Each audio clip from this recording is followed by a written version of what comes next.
करोड़ों की कार लाखों में बेच दी गई।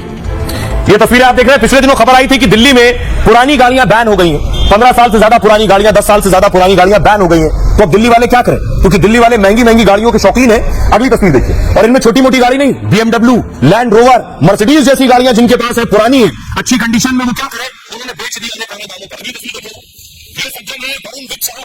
इनके पास सोचिए 80 लाख से ज्यादा कीमत की मर्सिडीज थी।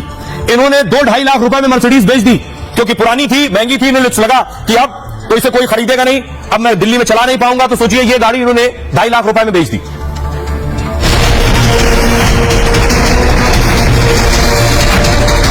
Mercedes C class C20 CDI sports AMG kit के साथ और एक लैंड रोवर फ्रीलैंडर 2 थी मेरे पास। ये दोनों डीजल की थी गाड़ियां। 10 साल पूरे हो रहे थे, इसलिए मुझे बेचनी पड़ी। दिल्ली की सरकार ने पुरानी गाड़ियों पर बैन क्या लगाया? दिल्ली में लग्जरी गाड़ी रखने वालों की नींद हो गई। BMW, मर्सिडीज, लैंड रोवर जैसी करोड़ों की गाड़ियों को कौड़ियों के भाव बेचने को मजबूर हो गए। Mercedes C class C20 CDI sports AMG kit के साथ और एक लैंड रोवर फ्रीलैंडर 2 थी मेरे पास। ये दोनों डीजल की थी गाड़ियां। 10 साल पूरे हो रहे थे, इसलिए मुझे बेचनी पड़ी। दिल्ली सरकार प्रदूषण कम करने की दलील दे रही थी, लेकिन 2 दिन में ही प्रदूषण का दबाव हवा में उड़ गया। सरकार ने फैसला पलट दिया। आइए अब आपको बताऊं, देखिए जरा, लाखों की गाड़ियां कैसे पौने पौने दामों में बिक गई दिल्ली में। 2 दिन के अंदर ये खेल हो गया। दिल्ली सरकार ने 1 जुलाई से फैसला लागू किया कि 10 साल पुरानी डीजल की गाड़ी बैन और 15 साल पुरानी पेट्रोल की गाड़ी बैन। ऐसी गाड़ियों को पेट्रोल पंप पर तेल नहीं दिया जाएगा। यह खबर मैंने आपको दिखाई भी थी। पुरानी गाड़ियों को कबाड़खाने में बेच दिया जाएगा। सरकार के फैसले के बाद गाड़ी मालिक के भाव बेचने आ गए। वरुण विज साहब ने 2015 में 84 लाख में मर्सिडीज गाड़ी खरीदी थी। कार का मालिक का कहना है कि पुरानी मर्सिडीज बिल्कुल फिट थी, फिटनेस संबंधी कोई दिक्कत उसमें नहीं थी। नए नियम के तहत उनकी गाड़ी की समय सीमा पूरी हो गई थी। 1 अप्रैल को वरुण विज ने 2.5 लाख रुपए में बेच दी। कार नियमों के मुताबिक गाड़ी चल नहीं सकती, इसलिए उन्होंने कार को कबाड़ी वाले को बेच दिया। नितिन गोयल नाम के शख्स ने अपनी लैंड रोवर कार बेच दी। 70 लाख की गाड़ी को मामूली रकम में बेचना पड़ा। उन्हें भी नए नियम के तहत गाड़ी के बैन का डर सता रहा था। आइए अब आपको सुनाता हूं कार के जो मालिक है, सुनिए जरा उनका दुख वो क्या कह रहे हैं। Mercedes C class C20 CDI sports AMG kit के साथ और एक लैंड रोवर फ्रीलैंडर 2 थी मेरे पास। ये दोनों डीजल की थी गाड़ियां। 10 साल पूरे हो रहे थे, इसलिए मुझे बेचनी पड़ी। दोनों गाड़ी वेल मेंटेन थी, और दोनों गाड़ी पे मैंने 2 साल तक इंश्योरेंस कंपनी 6 साल बाद 0 डेप इंश्योरेंस नहीं देती। जब बेची है तो उसके बाद हमने डिसाइड कर लिया कि लग्जरी गाड़ी नहीं लेनी है। वो बन क्या मतलब, अब जब ये लाइफ 10 साल ही हो गई है गाड़ी की, तो लग्जरी गाड़ी मतलब में यूज नहीं हो पाती है उतनी की पैसे वसूल हो पाए।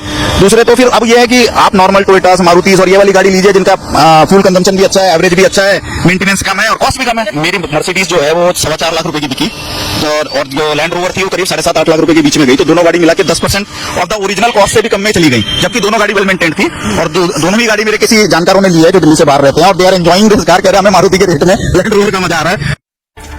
तो मालिक कह रहे हैं मारुति की रेंज में लैंड रोवर का मजा ले रहे हैं। लेकिन देखिए फौरन क्या हुआ, फैसला वापस भी हो गया।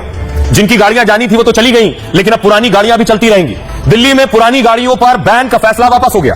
दिल्ली सरकार ने 10 से 15 साल पुरानी गाड़ियों पर बैन लगाया था। 1 जुलाई को फैसले को सरकार ने 2 दिन में वापस ले लिया। दिल्ली के लोग सरकार के फैसले का विरोध कर रहे थे। दिल्ली में अब पुरानी गाड़ियां बेकार नहीं होंगी।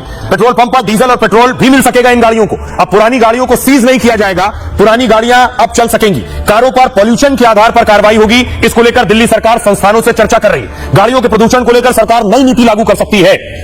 सुनिए क्या कुछ कह रहे हैं बीजेपी नेता मंत्री सिरसा साहब और सौरभ भारद्वाज जी।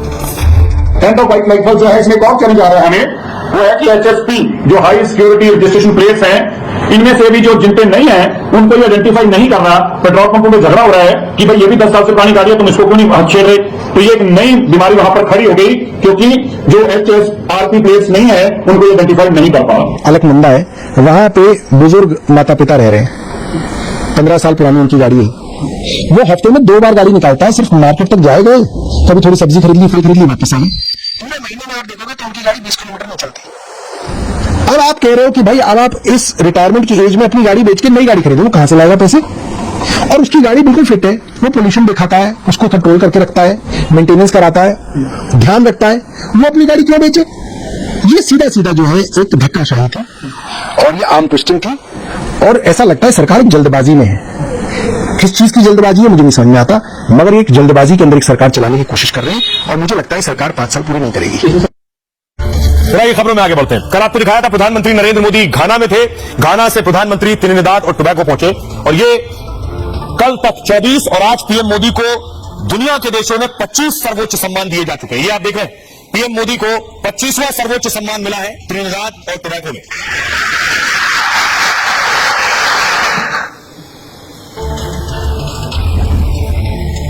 और ये तस्वीर देखिए, प्रधानमंत्री जिस वक्त पहुंचे उन्हें गार्ड ऑफ ऑनर दिया गया और खुद देखिए जरा पीएम प्रधानमंत्री को रिसीव करने पहुंची।